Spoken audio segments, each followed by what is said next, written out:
We now welcome back a politicking favorite, my dear friend Amy Holmes, the anchor of the Hot List on Glenn Beck's The Blaze TV, an independent conservative voice. She joins us from the Blaze newsroom in New York. She heard about what Ian had to say about coded politics, coded racial concepts. What did you make of it, Amy?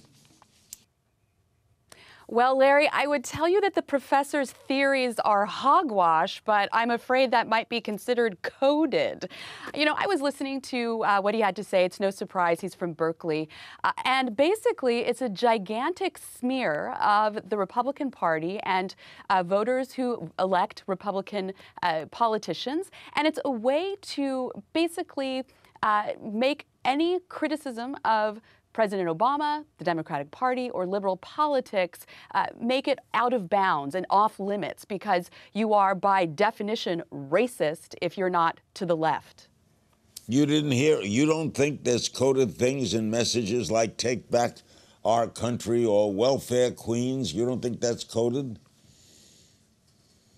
Well, I think with welfare queens back in the 1980s, perhaps that was true. But taking back the country, that's a phrase that President Obama has used. It's a very common, typical politician phrase. If you want to talk about coded messages, how about when Harry Reid said that President Obama was an ideal candidate because he could turn off his Negro dialect for white audiences? Or when Hillary Clinton said of her Democratic primary rival, Mr. Obama, that he was a Martin Luther King and that she was really a Lyndon Johnson who could get legislation done. He was merely an orator and symbolic of racial progress. Or even Bill Clinton, when he was campaigning for Hillary in South Carolina, telling that audience that, you know, he understands Jesse Jackson won South Carolina, but what, you know, those voters really need to do is vote for his wife, Hillary. I mean, I don't even think those messages were coded. But you can't, as a black woman in America, you can't say that you have not heard coded messages over the years. I mean, they seem obvious. Is there racism in America? Certainly.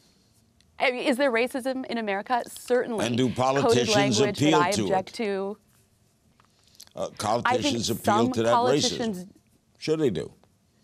Some politicians do. Some politicians do appeal to fear and insecurity, but the professor was way overstating the case. And as I say, trying to smear an entire political party to make them off limits and unacceptable. He was calling the Republican Party and those who vote for them bigots. That's just simply unfair and, you know, I think unproven. Well, aren't most of the Republican votes white? Yes, they are white, but what does that mean? I mean, are we saying that our fellow white citizens are all racist by virtue of having white skin? Isn't that racism itself, to characterize another human being and their moral qualities based on the color of their skin? No, but if I appeal to their fear, it is. If I appeal to their fear, what's the fear based on?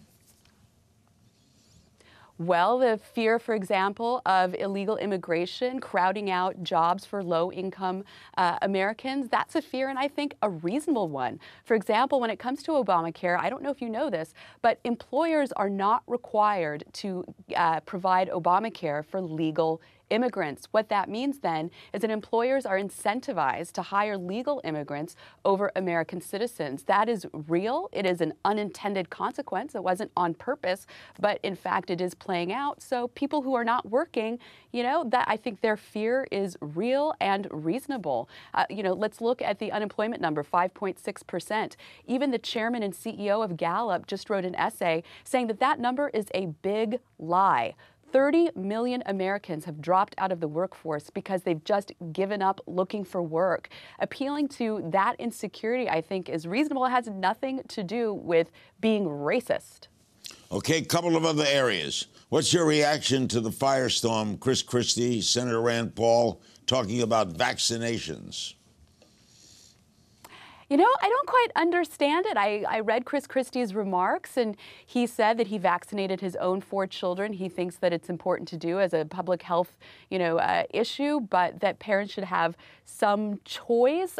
He wasn't talking about a specific vaccination. He did walk that back. But I don't really see the vaccination controversy being a big one for 2016, to tell you the truth. Vice President Biden is yet to commit to attending Netanyahu's speech to a joint session of Congress. He might boycott the speech. Some are saying that speech is us getting involved in the political affairs of another state. They're about to vote for a prime minister. What do you make of that? I think the vice president is in a very tough spot. Remember, he does have ambitions possibly for running in 2016. He said he would consider it, and snubbing the president of Israel, I don't think he wants to do that politically. But, you know, if that's the White House policy and that's what his boss wants, that's what he has to do. Do you think it was correct for Congressman Boehner to invite Netanyahu? I think it was, and I understand that Netanyahu had been invited similarly by the Speaker of the House years prior. And in point of fact, the White House was informed of the invitation being extended to Netanyahu. The New York Times actually ran a pretty extraordinary correction to their own article, having to, report that in fact the White House was aware of the invitation and Netanyahu accepting it. But are we being involved in another country's election? I don't think so. I think Benjamin Netanyahu is being involved in American policy vis-a-vis our relationship with Israel, the only democracy in the Middle East. This has a lot more to do with our relationship with Israel than Netanyahu's, or rather the election that's coming up. And I understand it is playing well in Israel. The Israelis are pretty hawkish these days when it comes to their national security concerns. So it is helpful to him to have that stage, and I'm sure he's quite aware of that. But I don't see a problem with that. I mean, let's remember President Obama, when he was campaigning in 2008, he gave a huge speech in Germany. How about the question of the fact that the United States is now working or tried to make some arrangements with Iran, and he's invited specifically to talk about Iran's threat? Might that interfere with our negotiations? Well, insofar as, House and Senate congressmen and senators take Benjamin Netanyahu's position when it comes to Iran and what should be, our appropriate negotiating position with the Islamic Republic. And remember, it was a Democratic senator, Senator Menendez from New Jersey, who said that the White House, the president's State of the Union address and his position on Iran sounds like talking points from Tehran. And he very vocally objects and disagrees with the White House policy. So this is actually opposition to the White House's position is bipartisan. Are you surprised that Romney pulled out? Am I surprised? I was more surprised that he was even thinking about jumping in. I mean, where is the groundswell of support for Romney candidacy? There wasn't one, and I think he figured that out. Amy, it is always good seeing you. You continue to look terrific. Likewise. Oh, thank you, Larry. Thanks, I Amy. appreciate it. Thanks for joining me on this edition of PoliticKING. Remember, I want to hear from you. Join the conversation on my Facebook page. And as always, you can share your thoughts with me on Twitter by tweeting at King's Things and use the PoliticKING hashtag. That's all for this week's PoliticKING.